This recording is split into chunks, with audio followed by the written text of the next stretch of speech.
नमस्कार, मैं आदित्य सिंह। आप देख रहे हैं बिहार 20.7। आज की प्रमुख खबर। बिहार के नए राज्यपाल बनने के बाद आरिफ मोहम्मद खान ने आज पहली बार गांधी मैदान में किया झंडा तोलन।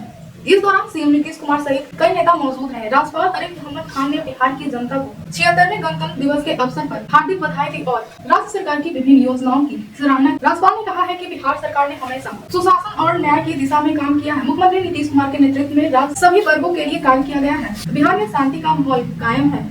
मोकामा गोलीकांड पर अनंत सिंह का बचाव करते हुए नीतीश सरकार के मंत्री और जेडीयू के महासचिव अशोक चौधरी ने कहा है कि अगर कोई गोली चलाएगा तो सेल्फ डिफेंस में कदम उठाना पड़ता है। अनंत सिंह अपने क्षेत्र के लोगों की सुरक्षा के लिए गए थे। किसी के ऊपर अगर कोई गोली चलाएगा तो सेल्फ डिफेंस तो करना ही पड़ेगा। इस दौरान विपक्ष पर साधते हुए कहा है कि तेजस्वी यादव समेत कांग्रेस नेता बोल रहे हैं, उन्हें अपने शासन को याद करना चाहिए। जो लोग सरकार के खिलाफ षड्यंत्र कर रहे थे उनके खिलाफ अनंत सिंह मजबूती के साथ खड़े रहेंगे, लेकिन फिर भी उन्होंने कानून का पालन किया। बिहार में इस बार विधानसभा चुनाव होना है। इसी बीच चर्चा हो रही है कि बिहार विधानसभा चुनाव में राजद नेता तेजस्वी यादव 2 सीटों से चुनाव लड़ सकते हैं। वहीं लालू प्रसाद के बड़े बेटे तेजप्रताप यादव अपनी पुरानी सीट पर लौट सकते हैं। सियासी हलकों में इस बार अटकलें भी लगाई जा रही है कि रोहिणी आचार्य को विधानसभा का चुनाव लड़ाया जा सकता है। ऐसे में बहुत संभावना है कि राज्य सुप्रीमो लालू यादव की बेटी रोहिणी आचार्य को भी चुनाव लड़वाया जाएगा। अटकलों के मुताबिक अगर ऐसा होता है तो हसनपुर सीट से रोहिणी आचार्य, महुआ से तेजप्रताप यादव लड़ सकते हैं। वहीं अनुमान लगाया जा रहा है कि नेता प्रतिपक्ष तेजस्वी यादव राघोपुर के अलावा मधुबनी की फुलपारी सीट से चुनाव लड़ सकते हैं। केंद्र की मोदी सरकार विभिन्न योजनाओं पर काम कर रही है। इन योजनाओं में से एक योजना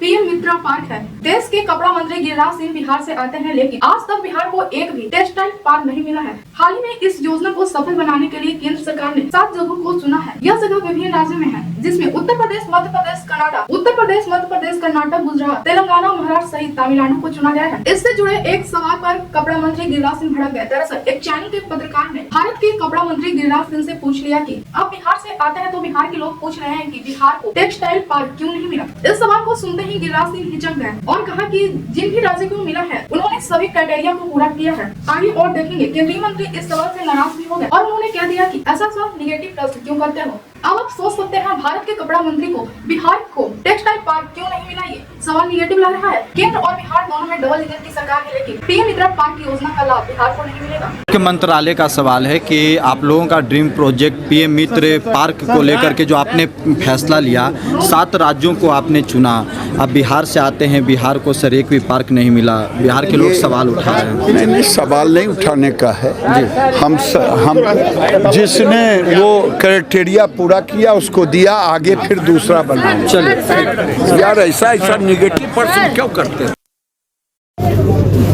आरा सासाराम फोरलेन से जुड़ी बड़ी अपडेट आ रही है। आपको बता दें, बिहार के आरा और सासाराम को जोड़ने वाली ग्रीनफील्ड फोरलेन सड़क के निर्माण कार्य में तेजी आ गई है। आपको बता दें, इसको लेकर जिला प्रशासन ने जमीन अधिग्रहण की प्रक्रिया पर जोर दे दिया है। जानकारी के मुताबिक उद्वंत नगर और देवहा समेत देवरिया मौजे के 247 किसानों की जमीन अधिग्रहण के लिए नोटिस भेज रहे हैं। दरअसल बनने वाले हाईवे के लिए इन किसानों की जमीन लेने की तैयारी है। बिहार के भोजपुर जिले में चल रहे डिजिटल क्रॉप सर्वे में एक बड़ी गड़बड़ी सामने आई है। इस सर्वे में हजारों किसानों की जमीन की लोकेशन हिंद महासागर में दिखाया जा रहा है, जो कि लगभग 12,000 किलोमीटर दूर है। इस गड़बड़ी ने किसानों को हैरान और परेशान कर दिया। राजस्व विभाग द्वारा जमीन के नए सर्वेक्षण का डाटा अपलोड करते समय अक्षांश और देशांतर अदला बदली हो गई है, जिसके परिणाम स्वरूप भोजपुर के 45,000 प्लॉट हिंद महासागर में दिखाई देने लगा है। जिला भूमि सर्वेक्षण विभाग ने इस गड़बड़ी वाले प्लॉटों का विवरण राजस्व विभाग के पास भेज रहा है, ताकि उसे ठीक। बिहार में कानून व्यवस्था की स्थिति पर अपनी प्रतिक्रिया देते हुए प्रशांत किशोर ने कहा है कि अपराधियों का बैठे लोग से क्या रिश्ता है, यह सभी जानते हैं। जब बिहार में बालू माफिया, शराब माफिया और आप सुचारू कानून व्यवस्था की उम्मीद कैसे कर सकते हैं, जब मुख्यमंत्री मानसिक रूप से निर्णय लेने में और सरकार चलाने में सक्षम नहीं है, तो ऐसी घटना स्वाभाविक है। बिहार में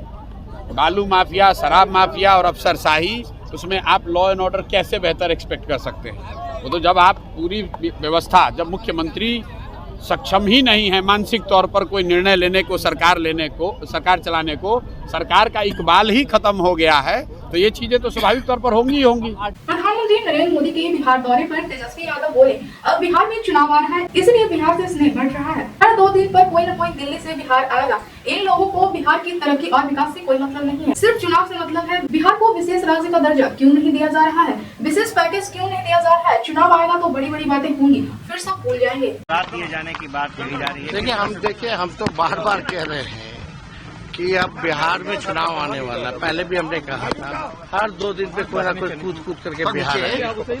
इन लोगों को बिहार के तरक्की या बिहार के विकास से मतलब नहीं, केवल चुनाव से मतलब है कि कैसे सत्ता में केवल बने रहे।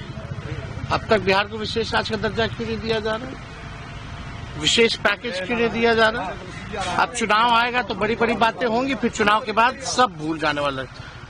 ये सब काम करने वाले लोग नहीं हैं, केवल लोगों को बीच आकर के जुमलेबाजी करना, झूठ बोलना, झूठा आश्वासन देना, ये इन लोगों का काम है। नेशनल वॉर मेमोरियल में प्रधानमंत्री नरेंद्र मोदी ने 76वें गणतंत्र दिवस पर 3 सेनाओं के प्रमुख के साथ शहीदों को दी श्रद्धांजलि। गणतंत्र दिवस के बीच राजधानी पटना से बड़ी खबर। राजधानी पटना के बीच सड़क पर जमकर मारपीट हुई। राष्ट्रीय लोक जनशक्ति पार्टी के प्रवक्ता श्रवण अग्रवाल की गाड़ी की टक्कर एक ई-रिक्शा से हो गई थी। घटना बोरिंग कैनल रोड इलाके की बताई जा रही है। सुबह श्रवण अग्रवाल की गाड़ी और ई-रिक्शा की टक्कर के बाद बवाल मच गया। श्रवण अग्रवाल का कहना है कि ई-रिक्शा चालक ने उनकी कार में टक्कर मार दी थी। उनका दावा है कि ई-रिक्शा में सवार 3 से 4 लोग नशे में थे। अग्रवाल ने आरोप लगाया है कि उनके ऊपर जानलेवा हमला किया गया है, उनके ऊपर फायरिंग की गई थी और उनकी गाड़ी में आग लगाकर उन्हें जान से मारने की कोशिश की गई है। पशुपति पार्क के राष्ट्रीय प्रवक्ता इस घटना से बार-बार भजे। श्रवण अग्रवाल आगे बोले, फोन पर पुलिस को गोली चलाने की सूचना दी। उन्होंने आगे कहा है कि जानकारी देने के बावजूद पुलिस काफी देर से घटना स्थल पर पहुंची।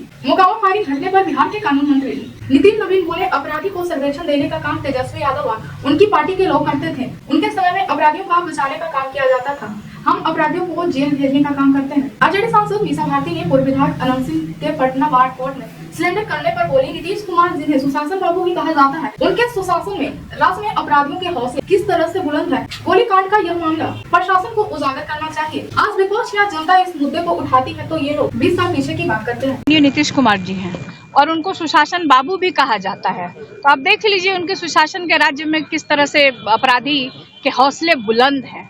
एक तरफ से आप विधायक रहे हैं, जनप्रतिनिधि रहे हैं, अभी वर्तमान में उनकी पत्नी विधायक है, और किस तरह से आप जाकर के हथियार लेकर के जाकर के और आप गोलीबारी करते हैं। खैर आपसी ये पारिवारिक जो गोली कांड जो हुआ है, एक तरह से अगर देखा जाए तो ये पारिवारिक मामला है, दोनों एक ही गुट के लोग हैं और ये मामला प्रशासन को उजागर करना चाहिए। खास तौर पे होम मिनिस्टर भी हैं आदरणीय मुख्यमंत्री जी नीतीश कुमार जी। तो एक तरफ आप देखिए कि एक तरफ से उनकी गिरफ्तारी हुई है, कोई सोनू मोनू जो भी गैंग जो भी कहा जा रहा है उसकी गिरफ्तारी हुई है और अनंत सिंह जी ने सरेंडर किया है। तो कहीं ना कहीं पूरा दाल ही काला है, तभी तो एक विधायक पति को सरेंडर करना पड़ रहा है। और ये लोग आज अगर विपक्ष इसको उठाता है सवाल या जनता इस सवाल को उठाती है तो ये लोग 20 साल पीछे की बात करते हैं। घटना आज घटी है तो आज की बात करेंगे ना, हम आज के सरकार से सवाल पूछेंगे, आज के पुलिस प्रशासन से हम सवाल पूछेंगे। ललन सिंह ने कहा, केंद्रीय मंत्री उन्होंने कहा कि टिकट तो आरजेडी ने ही दिया है। पहले तो विधायक अनंत सिंह को ललन सिंह ही बनाए थे ना। इस प्रदेश के जो मुख्यमंत्री हैं जिनको सुशासन बाबू कहा जाता है, उन्हीं ने ना टिकट देकर के उनको विधायक बनाया था। उन्हीं के सुने गौशाला से वो मुख्यमंत्री जी को दूध भी जाता था। तो ठीक है, तेजस्वी ने टिकट दिया, अनंत सिंह को भी टिकट दिया, उनकी पत्नी को भी दिया, तो ललन सिंह प्रचार में काहे गए? प्रचार नहीं करना चाहिए था अनंत सिंह का और अनंत सिंह की पत्नी का, क्यों गए केंद्रीय मंत्री प्रचार करने? कुख्यात अपराधी और अभी जो फिलहाल जो चुनाव हुआ उसमें 15 दिन के लिए किस चीज का पहली बार मैंने इस देश के इतिहास में देखा कि किसी को बिना काम के, देखिए पेरोल मिलता है तो या तो उसके घर में कोई पारिवारिक कोई घटनाक्रम इस तरह की हो जाती है, या तो उनके बेटा या बेटी की शादी हो, या तो उनकी पत्नी की मृत्यु हो जाए, या उनके माता पिता की मृत्यु हो जाए तो पेरोल मिलता है। ये जो अनंत सिंह को जो सरकार ने पेरोल देने का काम किया था, किस काम के लिए दिया था? यही ना, जनता के ऊपर हथियार चलाने के लिए दिया था। तो सरकार बताए बिहार की जनता को। एक राष्ट्र एक चुनाव पर केंद्रीय मंत्री शिवराज सिंह चौहान ने कहा, लोकसभा और विधानसभा के चुनाव एक साथ होने चाहिए, इससे देश की प्रगति और विकास में बाधा कम आएगी। केंद्रीय मंत्री राजीव रंजन उर्फ ललन सिंह बोले, प्रधानमंत्री की सोच है कि अगर हमें विकसित भारत बनाना है तो हमें गाँव को सशक्त और विकसित करना होगा। इसीलिए हम गाँवों में प्रतिनिधियों से मिल रहे हैं वित्त आयोग की सिफारिश पर हमने पंचायतों को दी जाने वाली वित्तीय मदद 6 गुना बढ़ा दिए हैं और यही वजह है कि पंचायतें अच्छी प्रदर्शन कर रही है। प्रधानमंत्री जी की यह सोच रही है कि अगर हमको आत्मनिर्भर भारत की तरफ आगे बढ़ना है, हमको अगर विकसित भारत का निर्माण करना है, तो हमको गाँव को सशक्त करना पड़ेगा, गाँव की अर्थव्यवस्था को सशक्त करना पड़ेगा, गांव को विकसित करना पड़ेगा। और जब तक गांव का विकास नहीं होगा तब तक हम विकसित भारत की कल्पना नहीं कर सकते। तो इसलिए हम सभी गांव के पंचायतों के जो प्रतिनिधि हैं उनको कर रहे हैं। अभी कुछ दिन पहले आप लोगों ने देखा होगा, एक बटन दबा के आदरणीय प्रधानमंत्री जी ने 65 लाख लोगों को संपत्ति का कार्ड वितरित किया। तो इस तरह से हम पंचायतों में जो पंचायत के वित्त आयोग की अनुशंसा पर जो पंचायतों को राशि दी जाती है पंचायत के विकास के लिए, उसमें 6 गुना बढ़ोतरी की गई। तो ये सारा जो आदरणीय प्रधानमंत्री जी की सोच है उसका परिणाम है। और पंचायत आज बेहतर काम कर रहे हैं और पंचायत में आज बेहतर काम कर रहे हैं। आज भी 555 पंचायत प्रतिनिधि पूरे देश से चुनकर आए हैं, जिन्होंने अपने सारे जो 10 योजनाएं हैं भारत सरकार की, वो अपने पंचायत में उन्होंने बेहतर ढंग से उसको लागू किया और उसके कारण चयनित होकर आज ये 76वें गणतंत्र दिवस समारोह के वे साक्षी बनने के लिए यहाँ आए हैं। तो पंचायत बढ़ रहा है, पंचायत के लोग पंचायत को विकसित कर रहे हैं, गांव विकसित हो रहा है और हम सब लोग उनको प्रोत्साहित कर रहे हैं। आत्मनिर्भर और विकसित भारत जो आपने कहा बनेगा, उसमें महिलाओं की भूमिका को सरपंचों, खासतौर सरपंच और ग्राम प्रधानों की भूमिका, बड़ी संख्या में महिलाएं आरक्षण के माध्यम से आए हैं। जो पंचायती राज व्यवस्था में जो महिलाओं को आरक्षण प्राप्त है, उसके कारण आज बड़ी संख्या में, लाखों की संख्या में महिलाएं पूरे देश के विभिन्न राज्यों में पंचायत के प्रतिनिधि के रूप में काम कर रही हैं। तो वो सब भी आज आई हैं और लगभग 45% आज जो 555 लोग आए हैं उसमें लगभग 45% महिला प्रतिनिधि यहाँ आई है।